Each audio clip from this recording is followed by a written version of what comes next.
Waterproof সলিউশনের পক্ষ থেকে সবাইকে স্বাগতম। তো আপনাদেরকে বরাবরই ভিডিও দিয়ে থাকি। তো আজকে আসি নোয়াখালী মাঝরি।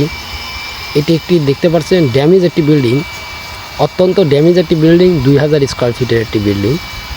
তো এই বিল্ডিংয়ের কি সমস্যা?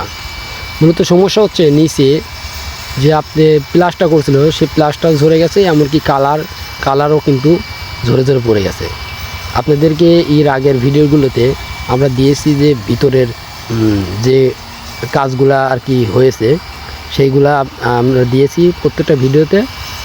তো বিল্ডিংয়ের ছাদের উপরে সমস্যা, ছাদের ট্যাগ বের হয়েছে, অনেকগুলো ট্যাগ বের হয়েছে। তো এই ট্যাগের কিছু নিয়ে টপিক নিয়ে আমি কথা বলবো। তো তার আগে মসজিদ, ইতিমখানা, এমনকি বাড়ি দৃষ্টি আকর্ষণ করছি যে আপনারা যে বিল্ডিং করেন কোটি কোটি টাকা খরচ করে, তো বিল্ডিংয়ের কত প্রকার সমস্যার সম্মুখীন পড়তে হয় এটা কিন্তু আসলে মূলত জানেন না। আপনারা কি জানেন যে গ্রাম অঞ্চলে বেশিরভাগ যে গাছ আপনি সাইডে যে গাছ লাগান সেই গাছের কিন্তু এক ধরনের পাতাও কিন্তু এক ধরনের অ্যাসিড জাতীয়।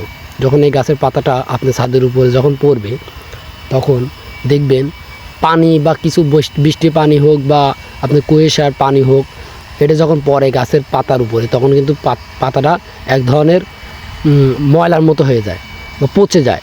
তখন ওই পচে যাওয়ার পরে ফলে আপনার বিল্ডিংয়ের উপর যখন পড়ে বিল্ডিংটা কিন্তু নষ্ট করে ফেলে দেয়। তখন নষ্ট করার পরে কিন্তু আপনার বিল্ডিংয়ের যে ভিতরে রডগুলো দেবেন সেই রড কিন্তু মরিচা ধরে আপনার ট্যাগ বের হবে। তো আপনারা বিল্ডিংয়ের এত প্রকারের সমস্যা নিয়ে আর থাকবেন না।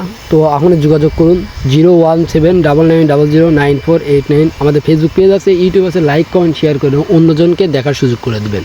ধন্যবাদ। আসসালামু আলাইকুম।